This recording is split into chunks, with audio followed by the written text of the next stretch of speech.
La joie que tu m'as donnée, je te louerai, je te louerai.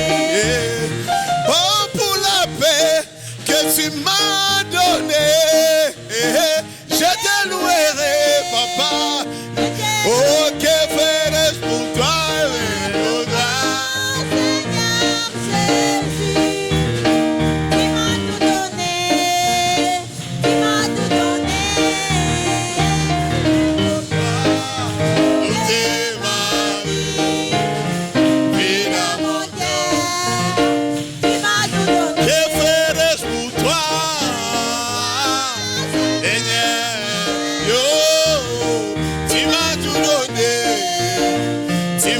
je vivrai pour toi.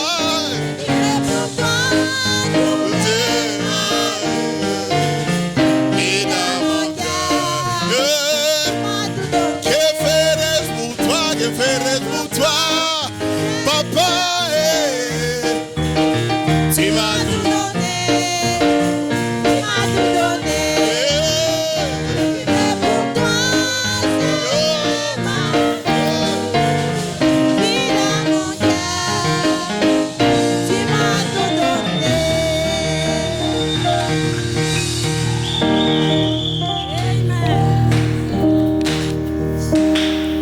que le Seigneur vous bénisse. Amen. Nous sommes très contents de se retrouver encore une fois de plus ici. Tunafurahi tena kujikuta hapa jioni ya leo.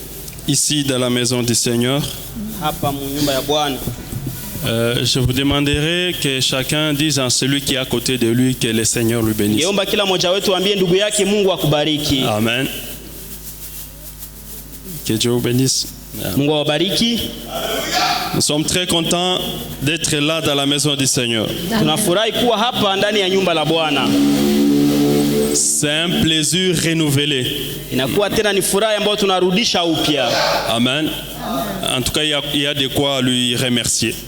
Tuko na kitu kia kushukuru wako Mungu. Parce que je vous informe, les dimanches, il y avait ceux qui étaient vivants. Na wapatia habari kwamba siku ya Jumapili kwenye walikuwa hai. Il y avait ceux qui étaient à l'église comme nous.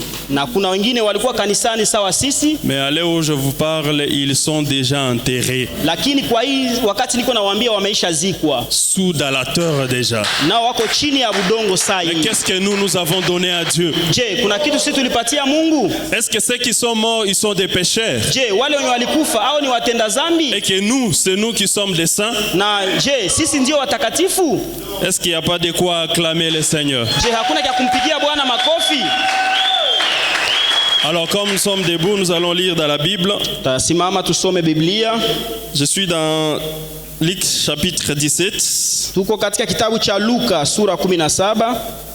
Le verset 26, la Bible dit: et comme il arriva au jour de Noé, na mstari wa 16 anasema na sawa vile ilikuwa wakati wa Nuhu, ainsi en sera au jour du Fils de l'homme aussi. Na itakuwa hivyo hivyo kwa siku ya mwana wa Adamu. Qu'est-ce qui se faisait au jour de Noé? Nini ilifanyika wakati ya Nuhu? On mangeait, watu walikuwa nakula, on buvait, watu walikuwa nakunywa, on se mariait, walikuwa naoa, jusqu'au jour où Noé entra dans l'arche. Mpaka kwa siku Nuhu aliingia katika safina. De même aussi comme il arriva au jour de Lot. Na kwa hiyo gisi ilikuwa kwa siku ya Lutu, on mangeait, watu walikuwa nakula, on buvait, walikuwa nakunywa, on achetait, walikuwa nauza, on vendait, na walikuwa nauzisha, on plantait et on bâtissait. Na watu walikuwa napanda na kujenga. Mais au jour où Lot sortit de Sodome, lakini kwa siku ambao Lutu alitoka Sodoma, il plit du feu. Kukakuwa mvua ya moto. Il en sera de même au jour où le Fils de l'homme sera manifesté. Na itakuwa hivyo hivyo siku ya mwana wa Adamu atazirika. Nous lisons dans Daniel chapitre 7. Tasoma katika kitabu cha Danieli sura 7. Je prends les versets 13 et 14. Mata mstari wa 13 na 14. Moi Daniel, j'ai regardé pendant mes visions nocturnes, Mimi Daniel niliona katika ndoto zangu za usiku, et voici sur les nuées des cieux arriva quelqu'un de semblable au Fils de l'homme. na angalieni kwenye mawingu ya mbinguni kukafika mtu ambaye anafanana sawa mwana wa mtu. Il s'avança vers l'ancien du jour, Akasogelea yule mzee wa et siku on le fit approcher de lui. na kamkaribia, On lui donna la domination, wakampatia utawala, la gloire utukufu et le règne, na utawala et tous les peuples, na taifa zote, les nations mataifa et les hommes de toutes les langues na watu wa ndimi tofauti le servirent. wakamtumikia, Sa domination est une domination éternelle na utawala wake ni utawala wa milele qui ne passera point, na ambao hautapita, et son règne ne sera jamais détruit. na ufalme wake kamwe hautaadhibiwa. Que le Seigneur ajoute les bénédictions à sa parole. Na Bwana ongeze baraka kwa usomi wa neno. Vous pouvez vous mettre. Naweza kuketi. Nous sommes toujours dans notre sujet, Tuko katika somo letu par là sur la manifestation du Fils de l'homme. tukizungumzia juu ya madhihirisho ya mwana wa mtu. Amen. Nous sommes en train de décortiquer ce sujet. Tuko tunachambua hili somo. Peut-être qu'on va voir comment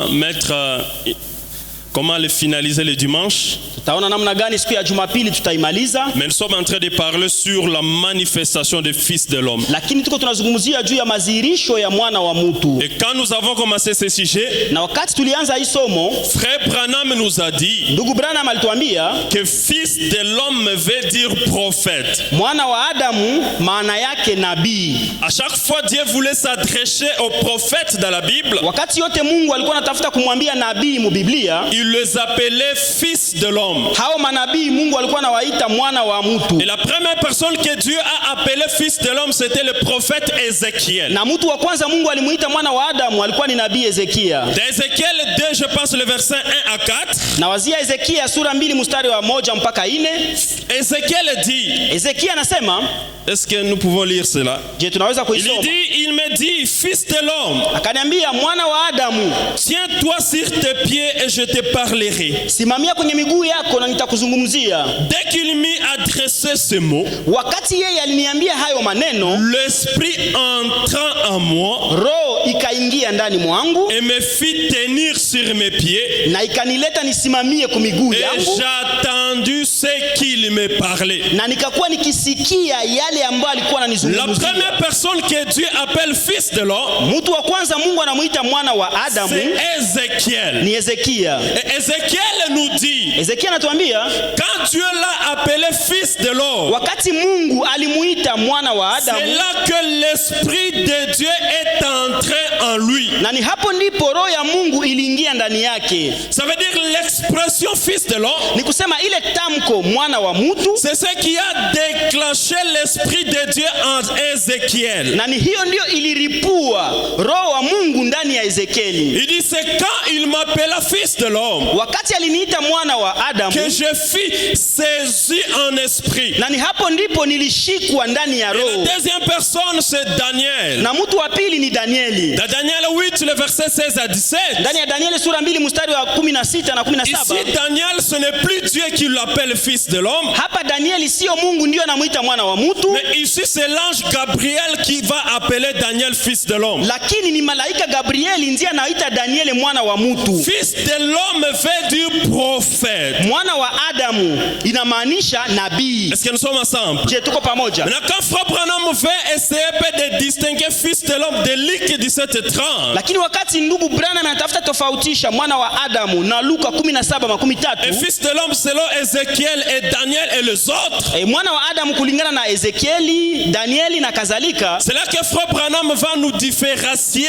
le Fils de l'homme. na hapo ndipo ndugu Branham atatofautisha mwana wa Il Adamu. va nous dire il y a le Fils de l'homme Anatuambia kuna yule mwana wa Adamu et il y a un Fils de l'homme. na kuna mwana wa Adamu mmoja. Et c'est par là que Frère Branham va nous dire, Na ni hapo ndipo ndugu Branham atatuambia quand on parle d'un Fils de l'homme, wakati wanasema juu ya mwana wa Adamu c'est mmoja, là qu'il est question de prophète. hapo ndipo ndipo inahusu nabii. Ça veut dire les Daniel et les Ézéchiel tous se retrouvent ici dans un fils de l'homme. Ni kusema hapo Danieli, Ezekieli na wengine wanajikuta hapo yule mwana wa Adamu mmoja. Parce que nous avons vu Lakini tuliona que c'est un adjectif numéral.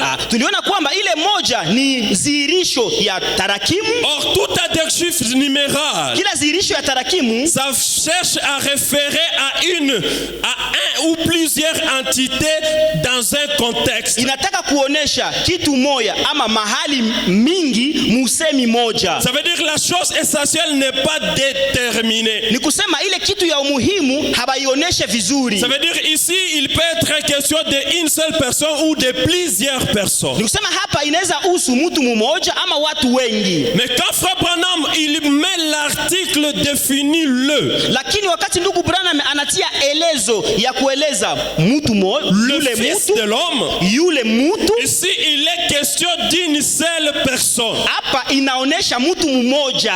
Ça veut dire en parlant de fils de l'homme avec l'article défini. Ni kusema tukisema mwana wa Adamu na ile elekezo ya kuonesha mtu Il mmoja, est question d'une seule personne et c'est Dieu lui-même. na ninahusu mtu mmoja ambaye ni Mungu mwenyewe. Ça veut dire le fils de l'homme qui doit revenir ici dans cet âge au temps de la fin. Ni kusema yule mwana wa Adamu anapaswa kurudi hapa mwa hii siku za mwisho. Le fils de l'homme qui visita Abraham. Yule mwana wa Adamu ambaye alimtembelea Le fils Ibrahimu. de l'homme qui visita la femme samaritaine. Yule mwana wa Adamu alimtembelea mwanamke Msamaria. C'est une seule personne et c'est Dieu Ni lui-même. mtu mmoja na ni Mungu yeye mwenyewe. Est-ce que nous sommes ensemble? Je, tuko pamoja? Maintenant, Frère Branham nous a dit Hasa ndugu Branham alituambia la mission du fils de l'homme kazi ya mwana wa Adamu était de visiter 3 races de gens. ilikuwa ni kutembelea ukoo 3 za watu. Parce que toute l'humanité est divisée ou composée par 3 races. Kwa maana ulimwengu mzima inaundwa na ukoo 3. Ça veut dire le fils de l'homme a comme mission de sauver toute l'humanité. Ni kusema kazi ya mwana wa Adamu ni kuokoa ulimwengu mzima. Et dans Luc chapitre 9 le verset 56, Na Luka sura 9 mstari wa 16, la Bible nous dit Biblia inatuambia que le fils de l'homme a comme mission kwamba mwana wa Adamu iko na kazi, pas de perdre les âmes des hommes, hapana kupoteza nafsi za watu, mais de sauver les âmes. lakini kuokoa manafsi. Ça veut dire il n'y a pas le salut des âmes sans la présence du fils de l'homme. Ni kusema hakuna okovu ya manafsi bila kuwa mwana wa Adamu. Aussi longtemps nous allons à l'église Wakati tunakuja kanisani et que nous voulons que nos âmes soient sauvées, na tunapenda nafsi zetu ziokolewe, remarquez, il sera question de la manifestation du fils de l'homme. ni kusema hapa itakuwa swali ya kuhusu udhihirisho wa Aussi mwana wa longtemps Adamu. nous n'avons pas reçu cette manifestation, Wakati yote hatukupokea madhihirisho ya mwana wa Adamu, les âmes ne sont pas encore sauvées. hapo nafsi Ça hazijaokolewa. veut dire le peuple qui ne reçoit pas le fils de l'homme, Ni kusema taifa lisilopokea mwana wa Adamu, peu importe le vertige que peut avoir ce peuple, haizuru nguvu ile taifa inaweza kuwa nazo, peu importe la spiritualité que peut avoir cette personne, haizuru hali ya kiroho ile taifa inaweza kuwa aussi nayo. longtemps cette personne n'est pas entrée en contact avec le fils de l'homme, Wakati yote wale watu hawaingia muhusiano na mwana aussi wa longtemps Adamu, il n'a pas reconnu la manifestation du fils de l'homme, wakati yote au hawayatambua madhihirisho ya mwana wa le Adamu, salut n'est pas encore son partage. okovu haiyakuwa faida kwa ule Ça veut mtu. dire notre salut dépend de la manifestation du fils de l'homme. Ni kusema okovu yetu inatokana na madhihirisho ya mwana wa Adamu. Ça veut dire pour que nos âmes soient sauvées, Ni kusema ili nafsi zetu ziokolewe, il nous faut reconnaître inatupaswa tutambue que le fils de l'homme a été manifesté dans cet âge. kwamba mwana wa Adamu alidhihirishwa mwa hiki Mais kizazi. si nous reportons cette promesse au temps futur, Lakini tukikamata hii ahadi na tuitupe kwa wakati ça veut dire itakayokuja, notre salut n'est pas encore ni accompli. kusema okovu wetu haujatimia kamwe. Est-ce que nous sommes ensemble? Je, tuko pamoja? C'est là que le vendredi, la semaine passée, Ni hapo ndipo siku ya 5 iliyopita nous avons dit que cet âge dans lequel nous vivons tulisema kwamba hii kizazi ambamo tunaishi ndani est plus glorieux que même l'âge où Jésus a vécu. ni kizazi tukufu zidi ya kile kizazi ambapo Yesu aliishi ndani. Frère Branham me dit, je vais lire cela. Ndugu Branham anasema na mimi nitaisoma. Je suis dans la prédication La Reine de Seba, Niko katika mahubiri Malikia wa Sheba qui a été prêchée le 10 juillet 1960. Ilihubiriwa siku 10 ya mwezi wa 7 mwaka 16. Le paragraphe 95, Frère Branham dit, Kifungo 15, ndugu Branham anasema, notre adorable Père Céleste, mwabudu wetu Mungu wa Baba wa mbinguni. ils sont venus de l'Est et de l'Ouest, Watu walikuja mashariki na wa magharibi, du Nord et du Sud pour attendre la sagesse de walitoka Salomon. kaskazini na kusini ili wakuje kusikia busara ya Solomono. Et quand Frère Branham interprète cette écriture de la sagesse de Salomon, Na wakati ndugu Branham anatafsiri hii andiko ya busara ya Solomono, ce qui faisait que les gens se déplaçaient de l'Est à l'Ouest, ilikuwa inatuma watu wanatoka mashariki na magharibi, ce qui faisait que les gens se déplaçaient de Nord et Sud. ilikuwa inatuma watu wanatoka kaskazini na kusini. Frère Branham dit cette sagesse que Salomon avait, Ndugu Branham anasema ile busara Solomono il alikuwa dit nayo, c'était l'esprit du discernement qui était sur Salomon. anasema ilikuwa ni ile roho ya upambanuzi yenye ilikuwa juu ya Solomono. La Bible parle de la sagesse. Biblia inasema juu ya busara, Maintenant, comme nous avons reçu le prophète, lakini visi tulipokea nabii. et Frère Branham dit le prophète n'est pas seulement un voyant. Ndugu Branham anasema nabii siye muonaji tu, Mais un prophète, c'est quelqu'un qui peut entrer dans la pensée éternelle de Dieu lakini nabii ni yule mwanaweza kuingia mu mawazo ya milele ya Mungu et ressortir ce qui n'a pas été écrit dans la Bible. na kutosha ile mambo ambayo haikuwa Ça naandikwa veut ndani dire ya qu'il y a Biblia. des vérités qui n'ont pas été écrites dans la Bible, Ni kusema kuna maukweli ambazo hazikuwa naandikwa mais mu que Biblia, Frère Branham peut venir nous les donner. lakini ndugu Branham anaweza kuja kuzitupatia, Parce que lui, il est un prophète. kwa maana yeye ni nabii, C'est quelqu'un qui va au-delà des Écritures. ni mtu ambaye anaenda juu ya maandiko. La preuve, Frère Branham nous dit, Thibitisho, ndugu Branham anatuambia, il y a un homme qui s'appelait Zachée dans la Bible. anasema kulikuwa mtu mmoja alikuwa anaitwa Zakayo mu Et cet Biblia, homme avait épousé une femme qui s'appelait Rebecca. na yule mtu aliwezaka kuoa binti ambaye jina lake ilikuwa anaitwa Si Rebeka. vous lisez la Bible de Genèse et Apocalypse, Ukisoma Biblia mwanzo mpaka vous mwisho, ne verrez jamais le nom de la femme de Zachée. hautaonaka kamwe jina la Mais mke wa comme Zakayo, Branham c'est un prophète, lakini kisi Branham yeye ni il nabii, a reçu la faculté divine alipokea ile uhusiano ya kimbinguni, d'entrer dans la pensée de Dieu alipokea ile shahada ya kuingia mu et mawazo ya de voir Mungu la parole non écrite. na aone neno lisiloandikwa. Et tous ces gens qui quittaient nord-est pour aller suivre la sagesse de Salomon, Na wale watu walikuwa wanatoka kaskazini na kusini ili waende wafate busara ya Frère Solomono. Branham nous dit, Ndugu Branham anatuambia il suivait l'esprit du discernement qui était sur Salomon. wale watu walikuwa nafata ile roho ya upambanuzi yenye ilikuwa juu ya Solomono, Et nous allons voir c'est quoi cet esprit de discernement. na tutaona leo ile roho ya upambanuzi ni nini. Je continue, Frère Branham dit, Naendelea, ndugu Branham anasema, et quand ton fils, le Seigneur Jésus-Christ, était ici sur la terre, na wakati mwana wake Bwana Yesu Kristo alikuwaka hapa duniani, il a manifesté aussi ces signes de discernement. alizihirishaka naye ile alama ya upambanuzi. Combien ils ont condamné Mara ngapi hao walihukumu? dans leur génération la chose que la génération de Salomon chérissait. Mara ngapi wale watu walihukumu ile kitu ambapo kizazi ya Solomono au walikuwa wanapenda? Cet esprit de discernement qui était sur Salomon, Ile roho ya upambanuzi ilikuwa juu ya Solomono, qui attirait le peuple venant de tous les coins ambayo du iliweza monde. kuvutia taifa ambayo ilitoka mkona zote za Frère ulimwengu. Branham nous dit, Ndugu Branham anatuambia quand Jésus a manifesté ceci, wakati Yesu alizihirisha ile ça alama, veut dire quand les mêmes signes de discernement étaient sur Jésus, nikusema wakati ile roho ya upambanuzi ilikuwa juu ya Yesu, dit la génération a condamné cela. ndugu Branham anasema hii kizazi ile kizazi kahukumu La ile chose que la génération de Salomon chérissait. kitu ambapo kizazi ya Solomono au walikuwa wanapenda. Et combien ceux de la génération de Salomon avaient prospéré, Na mara ngapi ile kizazi ya Solomono au waliwezaka kusitawi, et combien les autres étaient corrompus dans sa génération, pourtant il était plus que Salomon. na mara ngapi watu wengine waliweza kupata kuadhibiwa ijapokuwa yeye alikuwa zidi ya Solomono. Et aujourd'hui, Na leo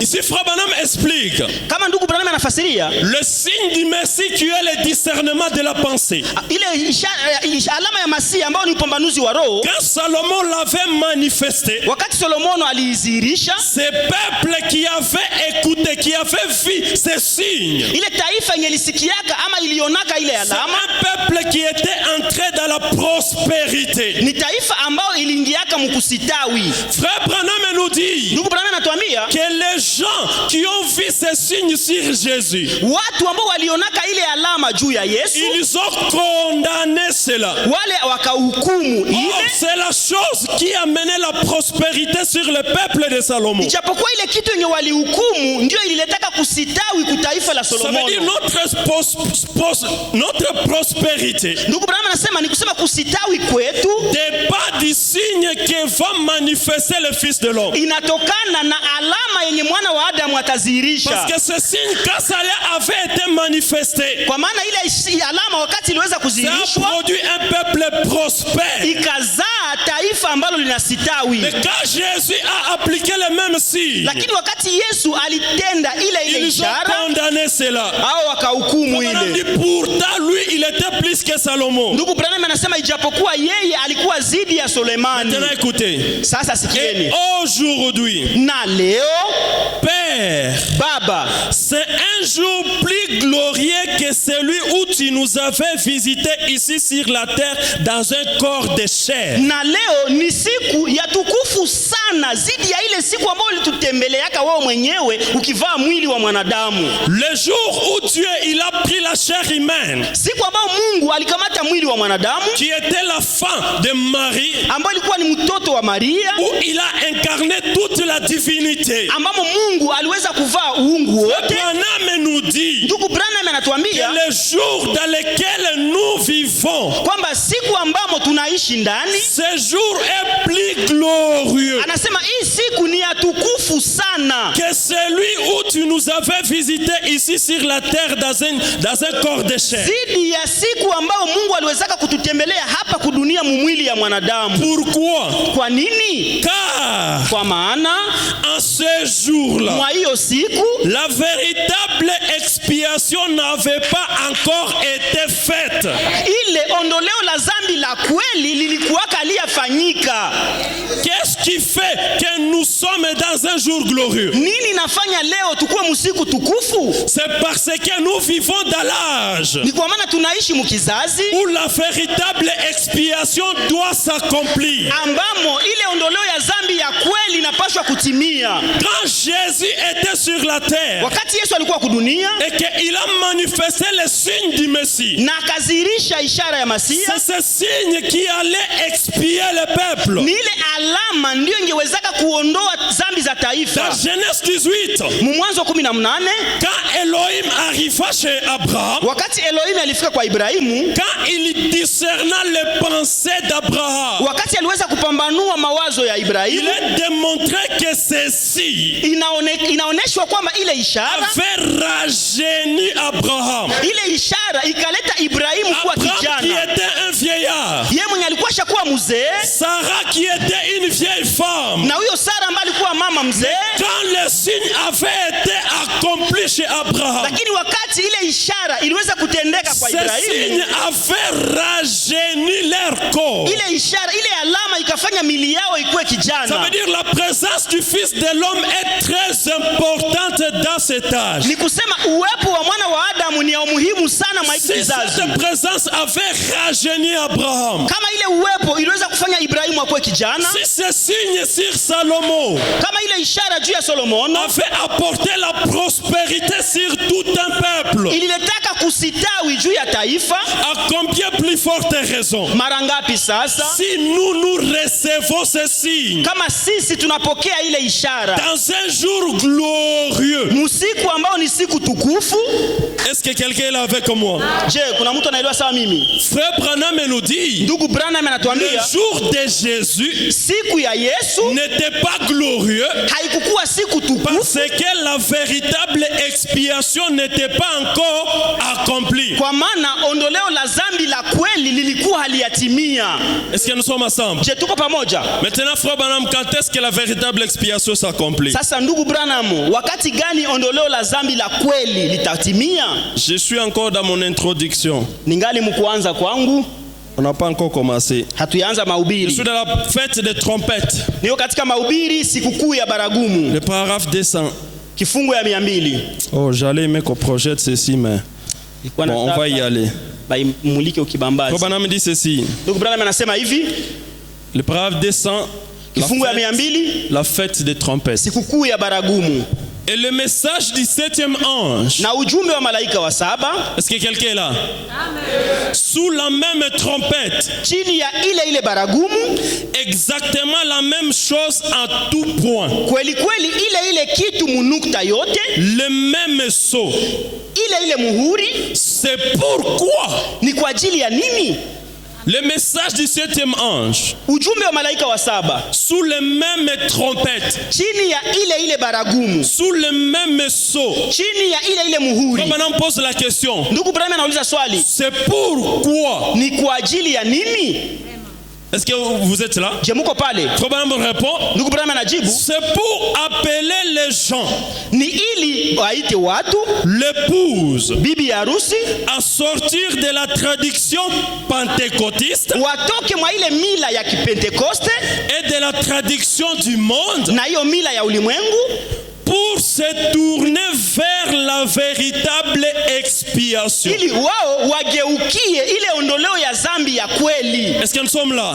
Si Dieu il a envoyé frère Branham dans cet âge, Kama Mungu alimutuma ndugu Branham mwa hii kizazi, c'est parce qu'il savait que la véritable expiation n'était pas encore là. ni kwa maana Mungu alikuwa anajua kwamba ondoleo la zambi la kweli Or, il nous ilikuwa faut halijafika, avoir cette expiation ijapokuwa ilikuwa inatupaswa tukuwe na ile ondoleo ya zambi ya pour dire kweli, que nos âmes sont sauvées. ili tuseme kwamba nafsi zetu zinaokolewa. Maintenant, frère Branham nous dit Hasa ndugu Branham que anatuambia le message du 7e ange, ujumbe ya malaika wa 7 sous la trompette, chini ya ile baragumu, sous le même sceau, chini ya ile muhuri, vient pour appeler un peuple, inakuja ili iite taifa, une épouse, bibi ya harusi, à sortir de la tradition pentecôtiste watoke mumila ya Kipentekoste et de la traduction du monde na ile mila ya ulimwengu, pour se tourner ili wao wageukie, vers la véritable expiation, wao wageukie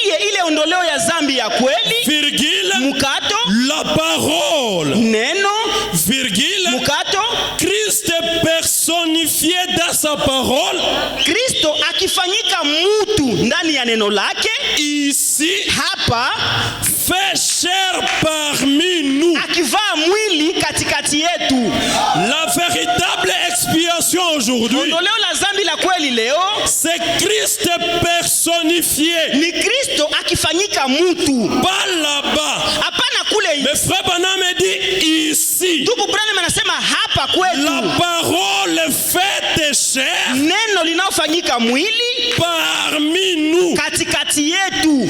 Quand nous voyons la parole Wakati tunaona neno, est devenue chair humaine, tunaona neno linakuwa mwili, linavaa quand nous mwili. voyons Christ Wakati tunaona Kristo personnifié devant nous, akifanyika mutu katikati yetu, c'est là qu'on appelle la véritable expiation. ni hiyo ndiyo tunaita ondoleo la zambi la kweli, C'est cela qui fait que nous vivons dans un âge glorieux. na ni hiyo ndiyo inatuma sisi tunaishi mkizazi Que nous tukufu. avons vu la parole devenir un homme. Kwa maana sisi tuliona neno inakuwa mutu, Nous avons vu Christ personnifié. tuliona Kristo anafanyika mwili. Est-ce que nous sommes là? Je, tuko pale? Nous avons vu Jésus devenir un homme. Tuliona Yesu anakuwa mutu, Et frère Branham nous dit, na ndugu Branham anatuambia, par là de Hébreux 13:8, tukizungumzia juu ya Ibrania 13:8, l'écriture qui dit que Jésus est le même hier, Biblia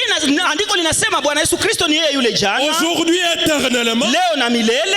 Frère Branham, il ajoute là une correction. Ndugu Branham anaongeza pale sahihisho, Autrement, il éclaircit cette écriture. ama musemi ingine, ndugu Branham Il dit analeta andiko Jésus kuwe est wazi. le même. Anasema Yesu Kristo ni yeye Hier, yule aujourd'hui, éternellement. jana, leo na hata milele, L'exception de son corps physique. kutosha tu ile mwili yake ya nyama. Ça veut dire le Jésus qui sera aujourd'hui. Kusema Yesu mwatakuwa leo Ce n'est pas le Jésus qui était dans le corps qu'il a utilisé hier. haiko ule Yesu mwalikuwaka mwa ile mwili yenye alitumikishaka C'est jana. le même Ni Jésus, yule Yesu, mais qui n'utilise pas un seul corps. lakini hatumikishe mwili moja. Ça veut dire si nous voulons que la véritable expiation vienne par la manifestation du Fils de l'homme. Ni kusema kama tunapenda ondoleo la zambi la kweli likuje kutokana na mazirisho ya mwana Or, wa le Fils de mtu, l'homme, c'est Jésus lui-même. ijapokuwa mwana wa Adamu ni Yesu Kristo Et yeye que nous mwenyewe, nous attendons à voir le corps là de Jésus de Galilée. na sisi tunangojelea tuone ile mwili ya Yesu Kristo wa Là, nous Galilaya, serons un peuple qui a manqué le but. na ni hapo tutakuwa taifa lilikosa shabaha. L'écriture hébreu 13:8.